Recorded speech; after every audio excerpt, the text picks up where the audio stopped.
Welcome back, listeners. Today we are continuing our series entitled The New Notification Stack for Developers, brought to you by our longtime friends and sponsors of the Code Story podcast, Courier.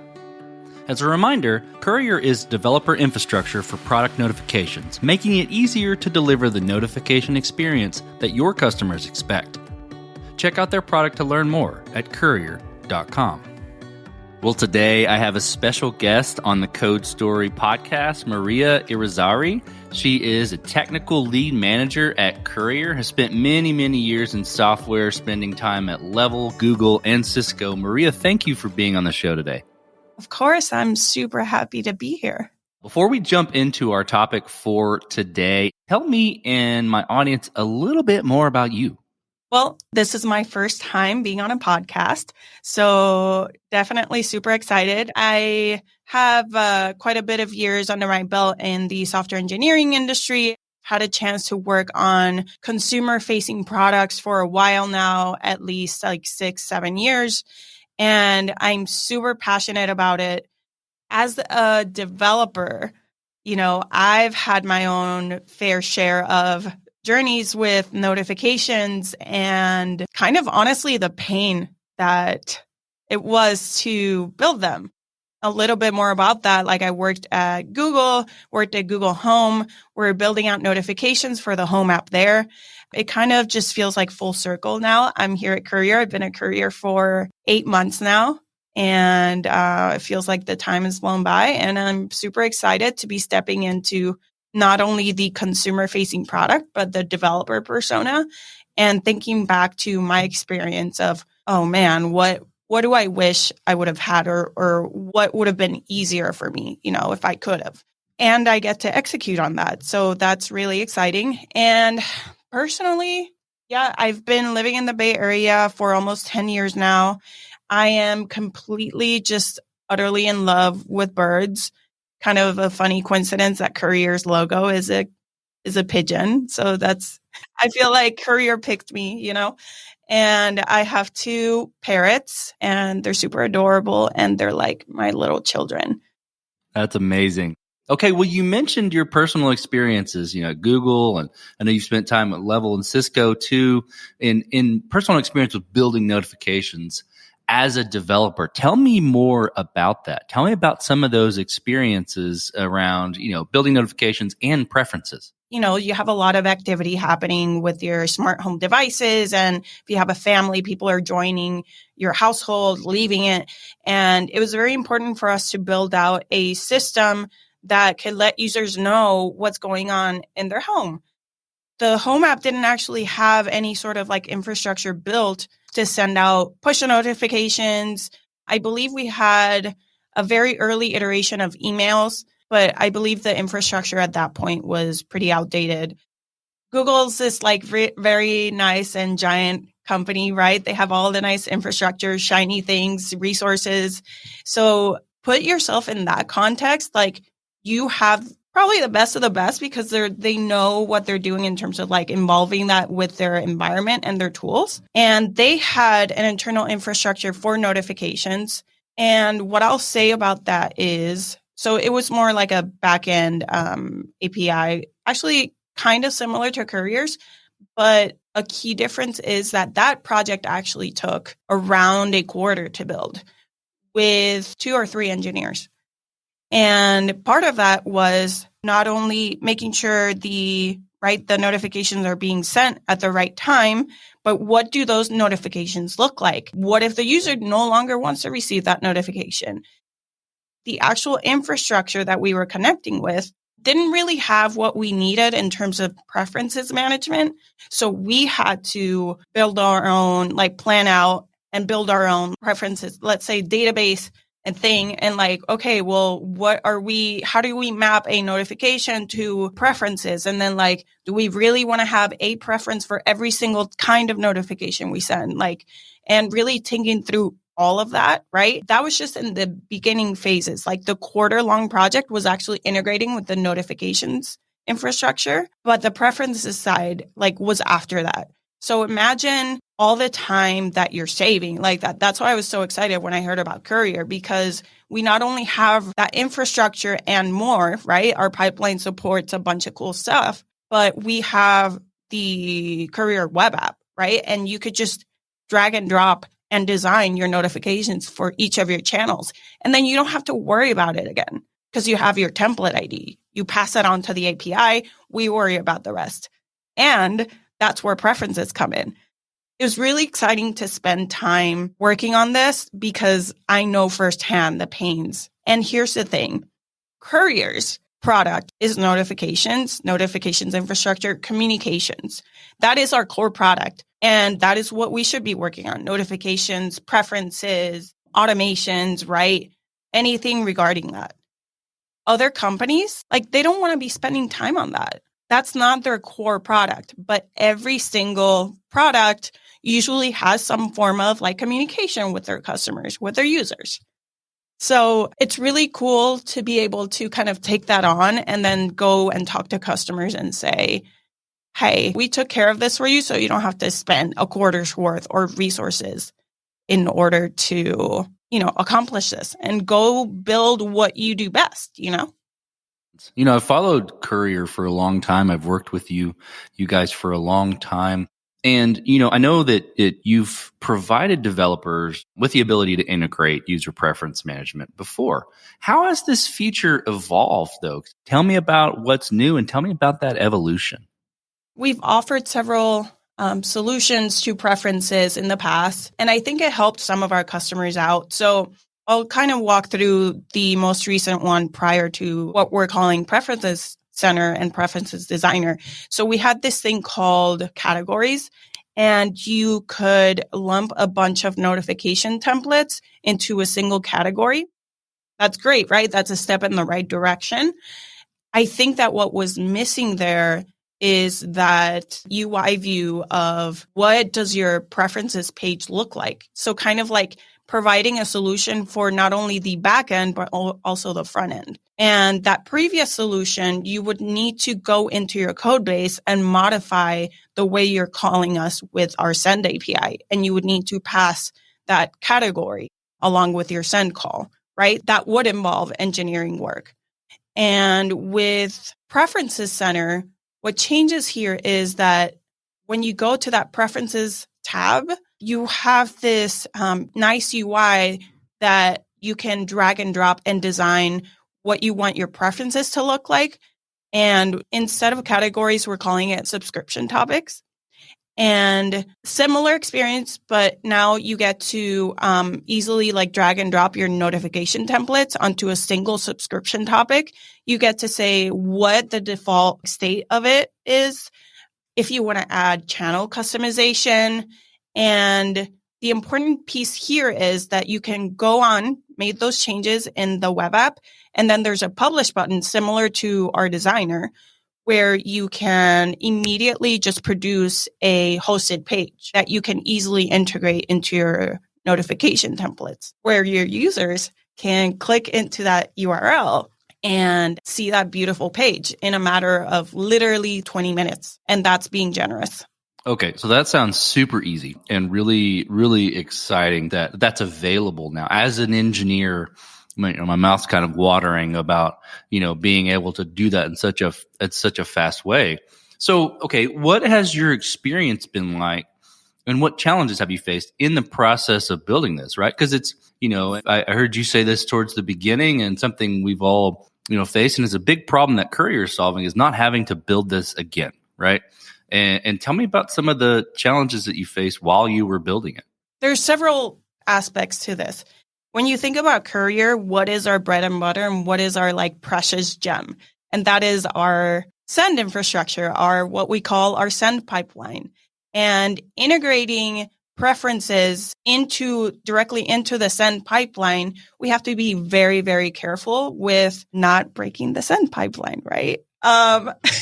So we really had to make sure that we made changes incrementally. Where in the pipeline do we go and check for those preferences?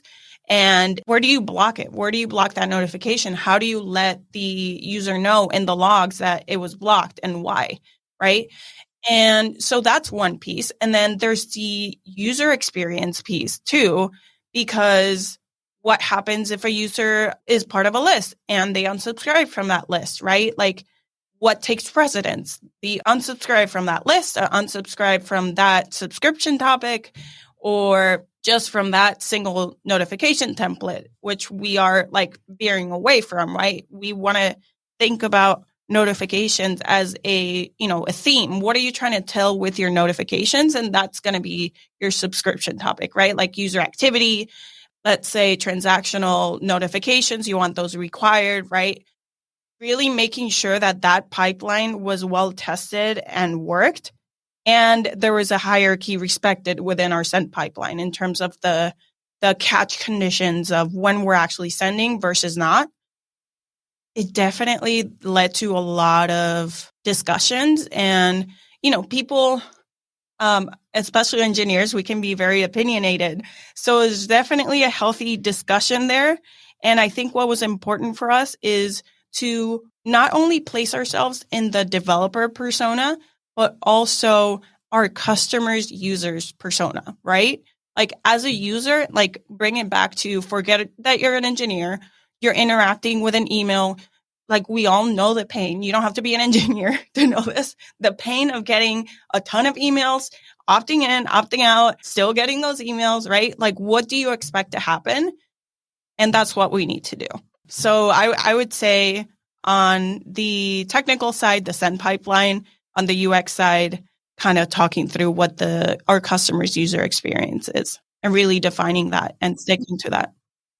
That makes a ton of sense. The need to make sure you're not breaking your core product when you're integrating this next piece of functionality.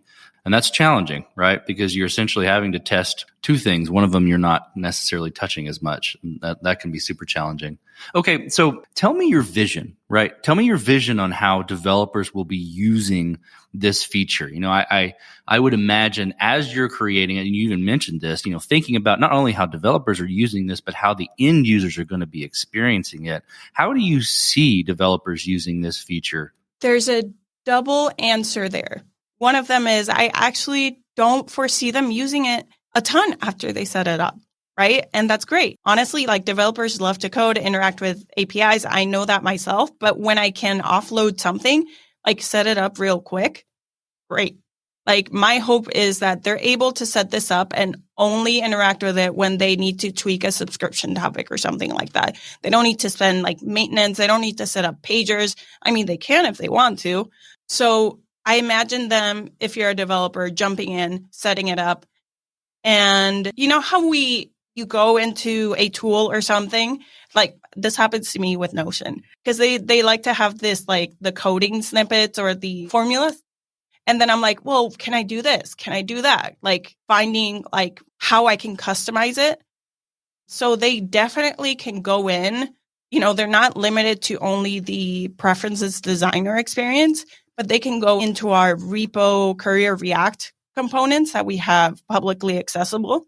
And they can go and grab that preferences component that we offer and embed it into their app and customize styles. And we can go even further than that. Let's say they don't care for the actual, UI that we provide. We also provide the APIs where they can interact just directly with our infrastructures.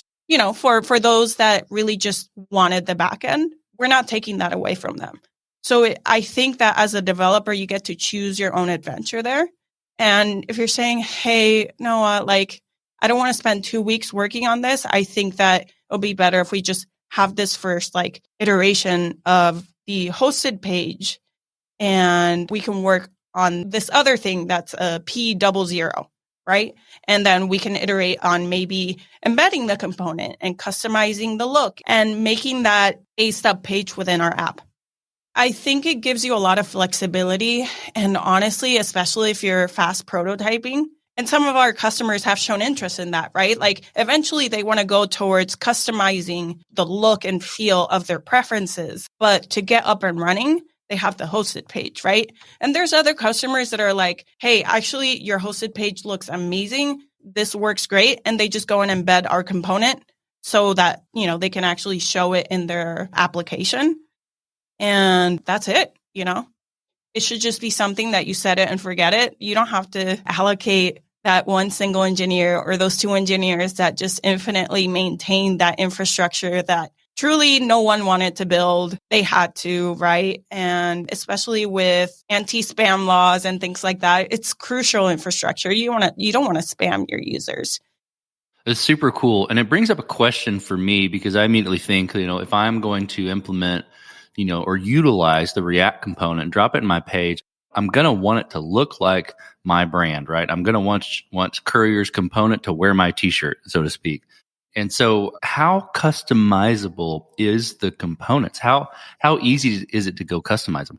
You bring up a very good point. The branding piece, the t-shirt piece. Our hosted page actually uses your brand that you've set up with us in the Courier web app. You already have a bit of the look of your company, right? Kind of like the t-shirt. But in the React component, you can actually override. So let's say you import it in, you can override the styles to make it look how you want. So let's say that, hey, Courier, I love it that my company's t-shirt can be purple with that logo, but I actually want that t-shirt to be fitted and the collar to be more square or more cornered, all of that is just easily overridable in the component, and the functionality, right, is containerized within it. So you can make it look however you want and make it fit your product. That's fantastic. I mean, that's basically giving all the wiring hooked up to the preferences while giving you a blank canvas on the front end to make it look, wear the t-shirt. So that's super cool. Okay. So then tell me about some of the use cases where that preferences feature is useful. So, I'm thinking like from a product standpoint, I use a ton of apps. I use a ton of applications, and there's different types of preferences settings and all those sorts of things. But I'm curious, what sort of use cases out of the gate the team and you have identified as something to really sort of illustrate the power. Yeah, I mean, let's kind of talk through that. The one that comes to mind first, right? And I think it's on all of our minds is marketing emails. So marketing emails off the bat is a subscription topic. And maybe as a product owner, you don't want to proactively start spamming your users. You know how sometimes you sign up for something and they automatically click in the checkbox to get newsletters? Isn't that super annoying? So annoying. Yeah. So we pass that decision on to our customers. Do you want to do that? Do you want it to be on an opt-out, opt-in basis? So yeah, sure. That's one of them. Another one is, let's talk about more crucial notifications like, hey, your password needs to be reset. Hey, your payment has expired. Hey, something that requires user action immediately. You don't want your users to miss those. So you want to restrict them from opting out. But if you are one of our customers that opts in for a custom routing, you can add that and you can say, hey, to my users for password resets. Some people don't like to get bombarded on their email. They already get too many. Hey, I want to get my password reset stuff or my crucial notifications on my phone. I'm way better about looking at my text messages. So they can't necessarily opt out of those crucial notifications, but they can select the channel they want to receive them through. I feel like that's kind of a happy medium there, right? And then let's talk about a third case where it's the user may be interested in some cases. So let's say it's user activity, or I like to use the next door example. So neighborhood activity, kind of same thing for the crucial notifications. One, you maybe don't want to opt them in right away, but maybe in your onboarding flow, you want to give them the option, hey, we send weekly stuff about what's going on in your neighborhood. Would you like to see that? Then you give them the option to opt in. You can even just grab the component and put that in the onboarding and say, hey, click that switch to opt in, right? Maybe for that one, you don't want to allow custom routing where they can select the channels. That one, you could just make it a simple one. So that's where our sections fall in. So you can have one section of topics where you allow custom routing and then a different section where you don't. Hey, this sounds cool. I'm going to opt into neighborhood updates. I want to make sure I know if someone's getting robbed outside of my door or something like that, right? I think that covers the story around like, hey, what the actual like product wants. Like we do want in some cases for our users to know about new features, maybe a little bit of marketing. I think it's good practice overall to not spam your users. Bloomingdale's, I hear you. I see you. So I think that having these and being outright to your users saying, hey, these are the kinds of notifications that you're opting into. Do you want them, right? Giving them that option establishes trust with your user. And I think that, they're less likely to kind of like rage click or unsubscribe from all notifications. Having that two-way communication, I think, is important, establishes trust, and I think ultimately increases engagement. So you've done development for quite a while now, and you've landed in Courier, building this amazing infrastructure. Tell me about how it is for you. You're a developer and you're building something to save developers time and make their lives better, make it better for them to focus on building their core competency in their product. How does that feel for you as an engineer building that? So it's very rewarding from that aspect that I'm making people's lives easier.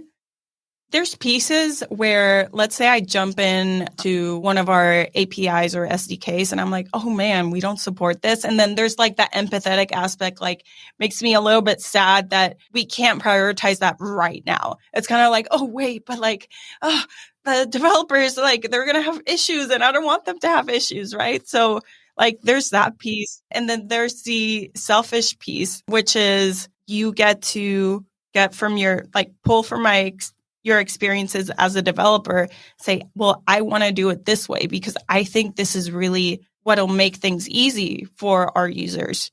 And another piece to it is that because it's our core product, I get to focus on that, right? That is our bread and butter. It's not a critical feature for us. It's a core feature. So we get to spend our time really building it right. Like you're trying to launch this home automation thing and, your deadline is coming up in a week and you still haven't built out your notifications or your preferences, right? I totally understandable. It can come as an afterthought because truly that's not their bread and butter, right? And I get to spend my time building those things, right? I don't have to worry as much on the critical side because I am building the critical side and the core side. So it's great. Well, Maria, thank you for being on the show today. I really appreciate our conversation, and I've learned a ton around the preferences feature, how great it is for developers, how easy it makes life for developers, along with the amazing infrastructure and the notifications pipeline, and how you're making developers' lives better. Maria, I appreciate you being on the show today. Thank you for having me, Noah. Really cool conversation with Maria at Courier. All of the components that we hear about coming from Courier make the developer's experience and building out a notification strategy. It makes their lives easier, makes it faster to develop so they can focus on their core competency of their product.